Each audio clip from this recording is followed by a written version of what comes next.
Bueno, lo que sucede, Santiago, bueno, el tema del juramento se fue deformando en las últimas décadas. Hubo un momento hasta que los hijos de los legisladores se sentaban en las bancas. Por suerte eso se pudo de alguna manera manejar, pero hubo un momento en el que los hijos de los legisladores se sentaban en las bancas mientras ellos juraban, que se juraba con toda la familia, que el tema de que que presidiera la sesión la persona de más edad, a los Kirchner los enojó que lo hiciese Pinky en un momento, Lidia Satraño en un momento, entonces modificaron la reglamentación para que el momento del edecán, o sea, o la persona de más edad que preside la sesión sea bien breve. Todo se fue haciendo más mamarrachesco y bueno, llegamos a este punto en el que en el Congreso está representada la derecha dura, que son los libertarios, y también la izquierda dura, que es el Frente de Izquierda, y terminan chocando en un momento en esos juramentos. Argentina tiene una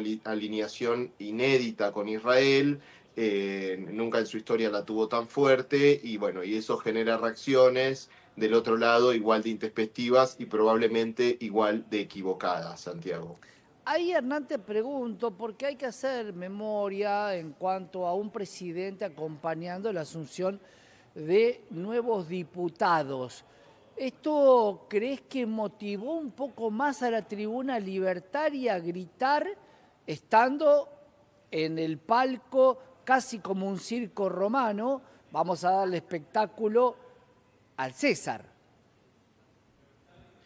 El presidente Milei se está aguantando, Santiago, de volver a empezar a gritar y volver a empezar a insultar y a adjetivar, pero ayer vos lo viste seguramente en la reunión que hizo el diario El Cronista, en la conferencia que hizo el diario El Cronista, que empezó a acelerar de vuelta, ¿viste? Había bajado a primera con la derrota por 14 puntos en la elección local de la provincia de Buenos Aires, y ayer yo ya me pareció haberlo visto en tercera, ¿no? Claro. Que está acelerando. ¿Y por qué sucede eso? Porque están en un momento fuerte.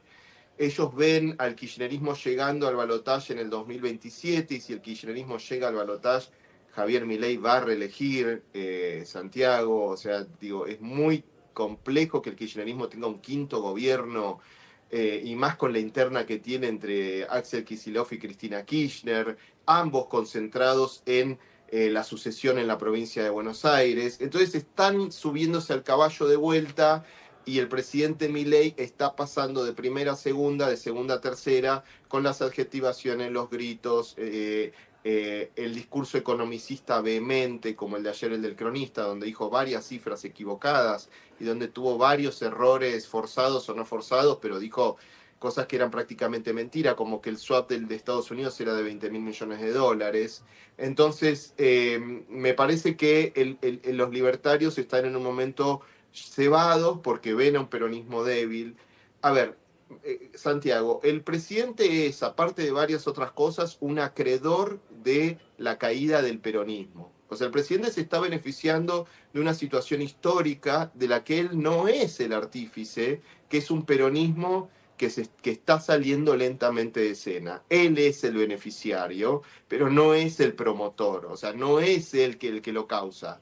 Son los mismos peronistas con el gobierno de Alberto Fernández y con otros gobiernos anteriores los que se autocondenaron a esta situación. Bueno, eso ceba a los libertarios y vemos Claro. las escenas que vos acabas de decir. Eso no tiene, el punto es que por lo general el presidente está quinta a fondo, a nadie le preocupa. Hay una sociedad donde hay veces que se cuestiona a alguien por lo mismo que a otro no se lo cuestiono, y que es peor, es hasta más agresivo, más ofensivo. Sin embargo, a uno lo cancelo, y hablamos de la cancelación sobre todo de influencers, de gente que tiene micrófono y dice realmente barbaridad y se hace sentir muy mal a otras personas. Pero quiero quedarme con esta minoría, finalmente en el Congreso, la primer minoría, pero que se da a causa de tres, llamámoslo en el fútbol,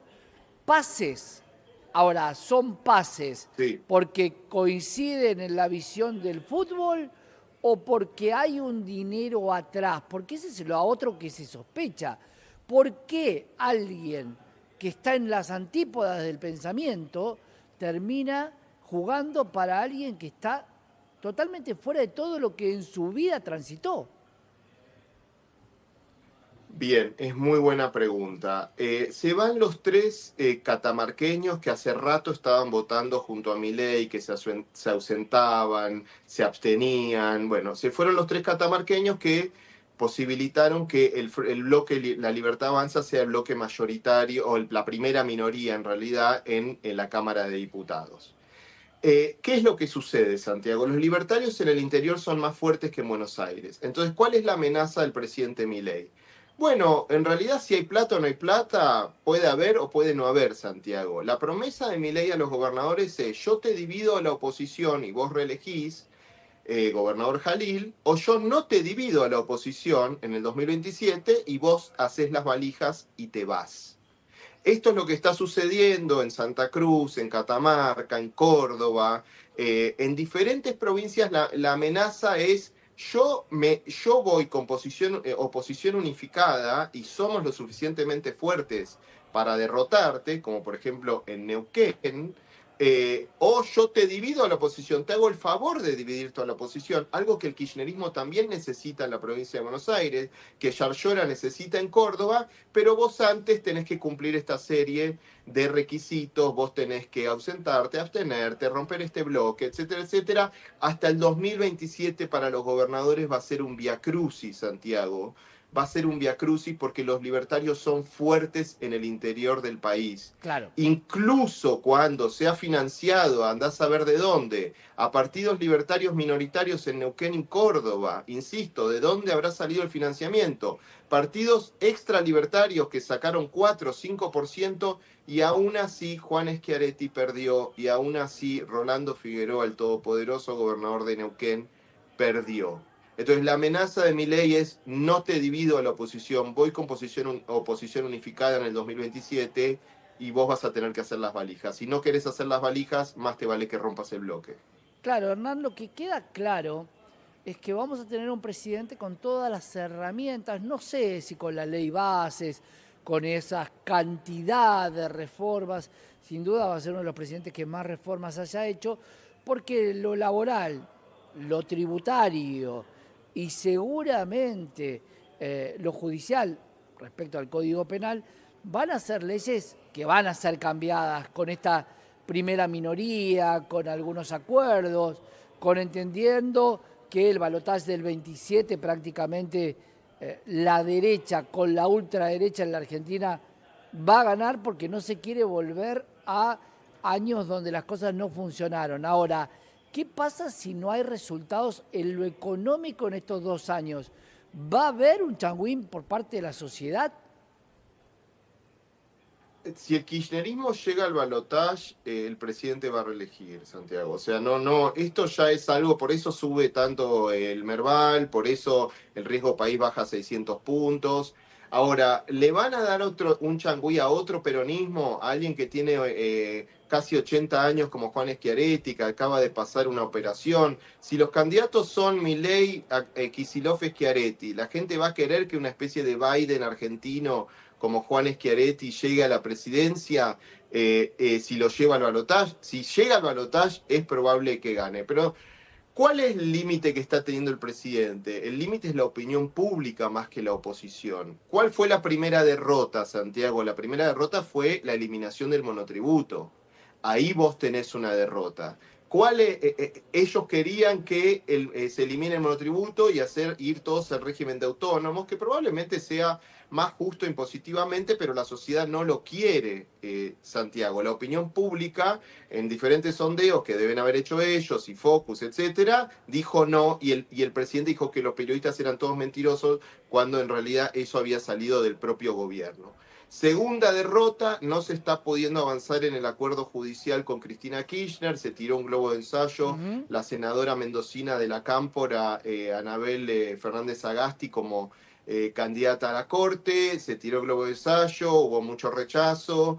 Entonces, hay derrotas, pero no derrotas que te las causa el peronismo, sino derrotas que te la causa la opinión pública, porque el Claro. 41% del gobierno es inestable también.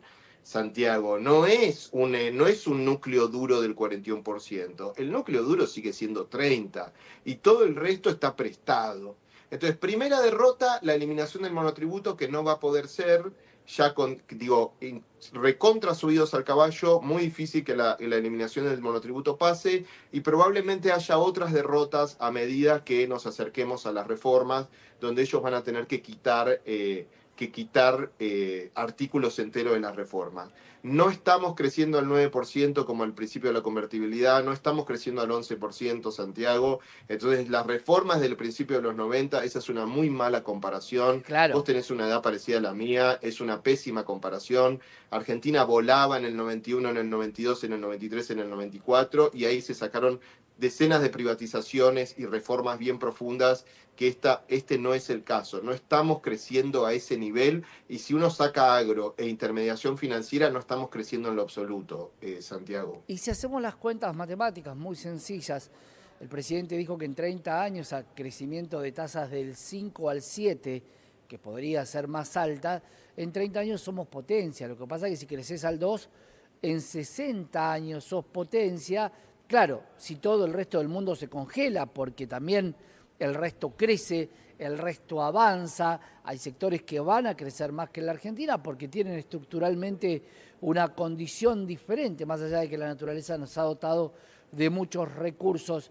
Para cerrar, Hernán, lo de mañana, ¿va a tener un impacto leve o va a ser grave el desaire a la Casa Blanca y al sorteo del Mundial en Washington?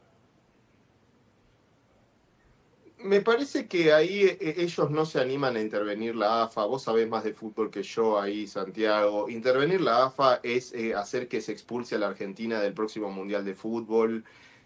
Y me parece que en los círculos de los republicanos de Trump se entiende bien que esta es una pelea intra-argentina. El gobierno lo debe haber explicado de toda la forma, en todos los idiomas posibles, de que no se va porque hay una pelea con la AFA, porque le quieren dar algo a Mauricio Macri, Santiago, insisto, vos sabés más que yo de fútbol, y las asociaciones, digo, hacer la sociedad anónimas a los clubes de fútbol es algo que el gobierno le quiere dar, sobre todo a Mauricio Macri, como decirle, tomá y dejanos de molestar, tomá esto y basta, y jubilate. Entonces me parece que va por Estados Unidos va a entender que es una pelea intra-argentina, y no lo va a tomar como no lo va a tomar como un desaire a Donald Trump.